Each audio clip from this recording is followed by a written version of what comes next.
بسم الله والصلاة والسلام على رسول الله وعلى آله وصحبه ومن والاه، وبعد. أيها الإخوة الأحباب، أيضا من الأنبياء الذين رآهم النبي صلى الله عليه وسلم في رحلة المعراج إبراهيم عليه السلام، صاحب الملة التي عليها محمد صلى الله عليه وسلم، فهو أبو الأنبياء، وهو أبو إسماعيل عليه السلام الذي جاء من نسله محمد صلى الله عليه وسلم، والذي يذكر الله تعالى في شأنه: ما كان إبراهيم يهوديا ولا نصرانيا ولكن كان حنيفا مسلما وما كان من المشركين.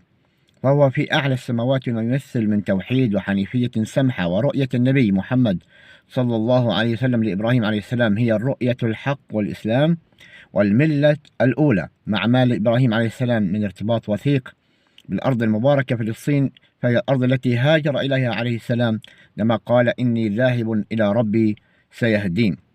فهي خير الأرض وأهلها خيار أهل الأرض، هو ما أخبرنا به رسولنا صلى الله عليه وسلم في الحديث الصحيح عن عبد الله بن عمرو رضي الله عنه: سمعت رسول الله صلى الله عليه وسلم يقول: ستكون هجرة بعد هجرة، فخيار الأرض إلى مهاجر إبراهيم. إن هؤلاء الأنبياء جميعا الذين رآهم النبي محمد صلى الله عليه وسلم في السماوات لهم ارتباط بالأرض المباركة فلسطين إقامة أو هجرة أو زيارة، أو لهم ارتباط ببني إسرائيل انتسابا أو دعوة ورسالة. ولا شك أن رؤية النبي صلى الله عليه وسلم لهؤلاء الأنبياء في رحلة المعراج من الآيات الكبرى التي كانت من أجلها الرحلة. أيضا ما حدث في رحلة المعراج أن النبي صلى الله عليه وسلم أمه بالأنبياء. إمامة النبي محمد صلى الله عليه وسلم بالأنبياء قد ثبت في الحديث الصحيح أن النبي عليه الصلاة والسلام صلى إماما بجميع الأنبياء في المسجد الأقصى في رحلة الإسراء والمعراج. فعن أبي هريرة رضي الله عنه قال: قال رسول الله صلى الله عليه وسلم: وقد رأيتني في جماعة من الأنبياء، فإذا موسى قائم يصلي، فإذا رجل ضرب جعد كأنه من رجال شنوءة، وإذا عيسى بن مريم عليه السلام قائم يصلي، أقرب الناس به شبها عروة بن مسعود الثقفي، وإذا إبراهيم عليه السلام قائم يصلي، أشبه الناس به صاحبكم، يعني نفسه. فحانت الصلاة فأممتهم، فلما فرغت من الصلاة قال قائل: يا محمد، هذا مالك صاحب النار، فسلم عليه. فالتفت إليه فبدأني بالسلام.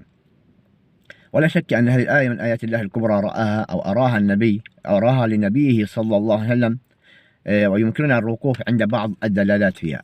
الموقف الأول: مكان الصلاة هو المسجد الأقصى في فلسطين، ليكون الأقصى وفلسطين بعد ذلك في ضمير كل المسلمين في كل العصور.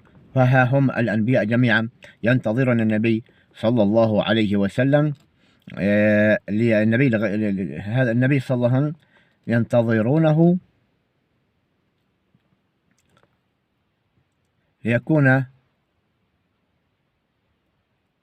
ينتظرون النبي في بيت المقدس، فيأمهم بحضور جبريل عليه السلام وغيره من الملائكة. الأمر الثاني: هذه الصلاة لجميع الأنبياء بإمامة النبي صلى الله عليه وسلم لم تحدث في مكان غير المسجد الأقصى فلسطين، ولم تحدث النبي غير محمد صلى الله عليه وسلم. الأمر الثالث: فلسطين المباركة ستكون في أقصى الزمان وآخره لأتباع محمد صلى الله عليه وسلم، الإمام الخاتم والنبي القائد، والمسجد الأقصى سيكون أيضا مركز الخلافة الخاتمة. الأمر الرابع: عند نزول المسيح على عيسى بن مريم عليه السلام من السماء، فإنه سيكون على دين ذلك الإمام وهو الرسول محمد صلى الله عليه وسلم، ويحكم بشريعته الخاتمة. ذلك من الآيات الكبرى التي رآها النبي صلى الله عليه وسلم في رحلة الإسراء والمعراج، ولها علاقة بالأرض المباركة فلسطين، رؤيته عليه الصلاة والسلام لنهري النيل والفرات بالذات من دون كل أنهار الأرض في هذه الحياة الدنيا. جاء في خبر الإسراء والمعراج أن النبي صلى الله عليه وسلم حدث صحابته عنه فيما يرويه أنس بن مالك رضي الله عنه وفيه: ثم رفعت إلي سدرة المنتهى، فإذا نبقها مثل قلال هجر، وإذا ورقها مثل آذان الفيلة، قال: هذه سدرة المنتهى. وإذا 4 أنهار، نهران باطنان ونهران ظاهران. فقلت: ما هذان يا جبريل؟ قال: أما الباطنان فنهران في الجنة، وأما الظاهران فالنيل والفرات.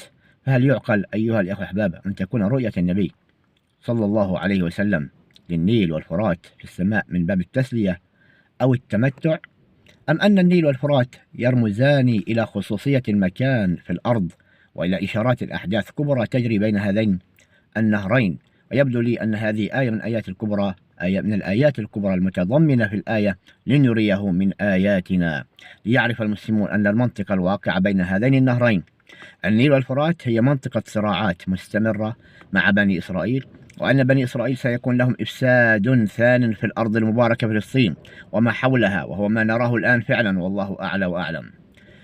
الأمر الرابع ما رآه النبي، رؤية الشجرة الملعونة في القرآن. يقول الله تعالى: وما جعلنا الرؤيا التي أريناك إلا فتنة للناس والشجرة الملعونة في القرآن. قد رأى النبي صلى الله عليه وسلم في رحلة الإسراء والمعراج بعض الآيات التي كانت فتنة للناس، فهم بين مصدق أو منكر أو قادح. ومن بين الآيات الكبرى التي رآها النبي صلى الله عليه وسلم في هذه الرحلة العظيمة رؤيته للشجرة الملعونة في القرآن. قد اختلف المفسرون في تحديد هذه الشجرة الملعونة في القرآن، لكنها لن تكون منفصلة عن هذه الرحلة بحال، بل إنها تضيف إلى الرحلة معرفة وغيبا ويقينا. فما هذه الشجرة الملعونة في القرآن؟ وبأية صيغة لعنت؟ ومن الذي لعنها ولماذا؟ إننا عندما نعود إلى القرآن الكريم نفتش عن شجرة حقيقية تم لعنها في القرآن، لا نجد هذه الشجرة. وعند الرجوع لأقوال المفسرين نجد كلاما عن شجرة الزقوم، حيث يرى بعضهم أنها هي الشجرة الملعونة في القرآن، وهذا كلام لا نسلم به، وهو مجرد تأويلات لا تكاد تجد ما تتقوى به من الأدلة.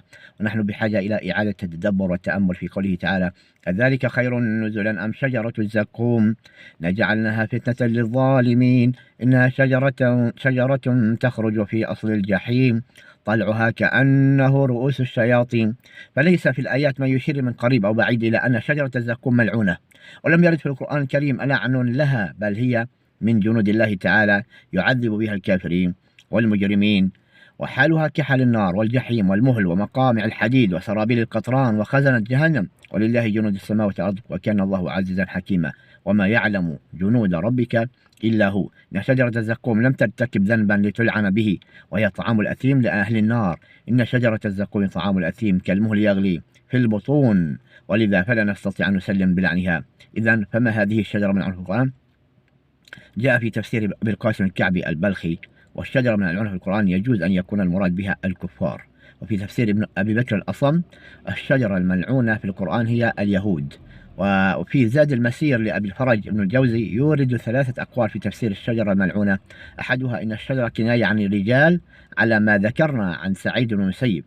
بهذا قال الماوردي في تفسيره النكت والعيون: الشجرة الملعونة في القرآن إنها اليهود، وإن الشجرة كناية عن المرأة والجماعة أولاد المرأة كالأغصان للشجرة. هذه أقوال تستريح لها النفس. اليهود شجرة ملعونة في القرآن الكريم بصورة واضحة، إذ يقول الله تعالى: لعن الذين كفروا من بني إسرائيل على لسان داود وعيسى بن مريم ذلك بما عصوا وكانوا يعتدون. والناس في حياتهم يستخدمون كلمة شجرة للتعبير عن النسل والتفرع. وقد عبر القرآن الكريم عن الإسلام بالشجرة الطيبة: ألم تر كيف ضرب الله مثلا كلمة طيبة كشجرة طيبة أصلها ثابت وفرعها في السماء تؤتي أكلها كل حين بإذن ربها ويضرب الله الأمثال للناس لعلهم يتذكرون. فلا عجب أن يعبر عن اليهود بالشجرة الملعونة. إن تعبير القرآن الكريم عن هذه الرحلة بالرؤية وليس الرؤية، لأن الرؤية تدل على إبصار الحاضر، بينما الرؤية تدل على إبصار المستقبل، يدل على أن رؤيا النبي صلى الله عليه وسلم لليهود الشجرة الملعونة في هذه الرحلة كان بمثابة كشف غيبي لما سيقترفه اليهود في الأرض المقدسة وما سيقترفونه مع أمة الإسلام على مدى القرون. وما جعل النبي صلى الله عليه وسلم كثيرا ما يحدث عن الشام وعن الأرض المباركة فلسطين وعن الأقصى وبيت المقدس، ويحث المسلمين دائما على الصبر والرباط والدفاع عن هذه الأرض، لأنه رأى بعينيه ما ينتظر الأرض المباركة فلسطين وهذه الأمة من أذى اليهود. وهو نفسه ما نبهنا إليه القرآن الكريم في قوله تعالى عن اليهود: لن يضروكم إلا أذى وإن يقاتلوكم يولوكم الأدبار ثم لا ينصرون. فالمواجهة مع اليهود حتمية والصراع طويل، لكن النصر للفئة المؤمنة بإذن الله سبحانه وتعالى. أقول قولي هذا وأستغفر الله لي ولكم. بارك الله فيكم، جزاكم الله خيرا.